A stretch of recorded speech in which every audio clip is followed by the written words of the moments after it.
It's been 3 years since Tua Tagovailoa was in the draft pool, and he had an eventful 2022 with at least 2 concussions, possibly 3. The last one nobody knew about until the day after. That happened Christmas Day in the game against the Green Bay Packers. Started strong for the Dolphins, fell apart in the second half. At some point, his head struck the turf, as it did multiple times last year, and he was diagnosed with a concussion. He met with reporters yesterday in connection with the launch of the Dolphins' offseason program, and he was asked pointedly, did you consider walking away from football after that most recent concussion? Here's his answer. Yeah, I think I considered it, for a time, having sat down with my family, having sat down with my wife and having those kind of conversations. But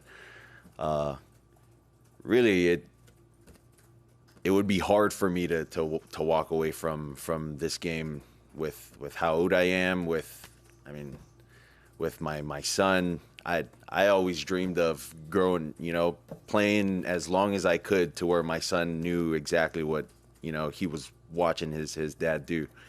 And,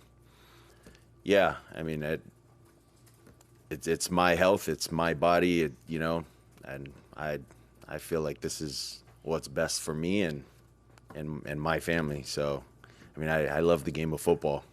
If I didn't, I would have quit a long time.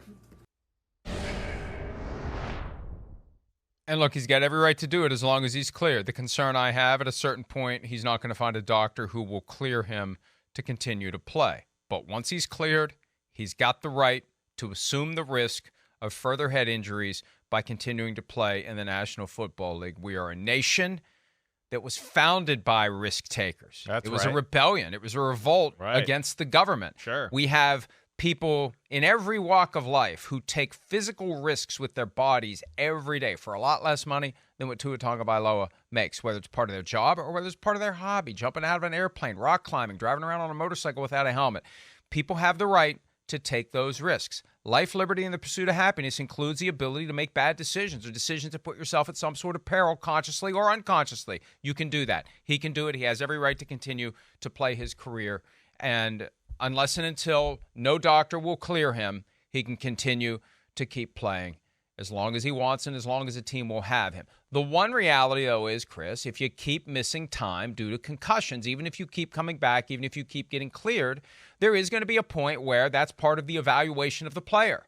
Hey, he's good when he's here, but he's not here enough. Sure. We need a guy who's going to be here enough. A guy, all things being equal, we'll take the guy who can suit up and play every week. Right. I think that's a real concern. I think it's already on everybody's radar, that point you just made right there. Right? I think there's a part of it that it's on the Dolphins' radar. I think that's why there was, early on in the offseason, a kind of like there were some thoughts out there that maybe they would do something else at quarterback or get somebody else because you're not sure where it might go with Tua altogether. I think that's why people even thought, the Lamar Jackson thing to Miami might happen. Wait, can Tua really play in the NFL and play a 17-game season? He hasn't gotten close yet to doing that. So, those things are there. But this is where, the human element and Tua, who I know he loves football. I mean, it. You could see it. It permeates through his body and his actions and everything there. And then when you couple in the personal stuff, it's hard to tell. Personal stuff, what I mean is he's had a dream of this his whole life here, it sounds like. Wanted to play in the NFL with his kid growing up, being a part of it. So there's a lot of things going on here that are at play. And, of course, he's making a living and being paid handsomely for that to support his family. And that's where it's going to be a fine line here of, this whole concussion thing and everything and telling grown men when they can play and when they can't play and all of that. It's an interesting discussion nonetheless. But, yeah, he's a little bit in dangerous territory. And you see he loves the game and he wants to play it. But he's got to be careful. He definitely does. Bottom line, he has the right to continue to make the decision to play football as long as he wants.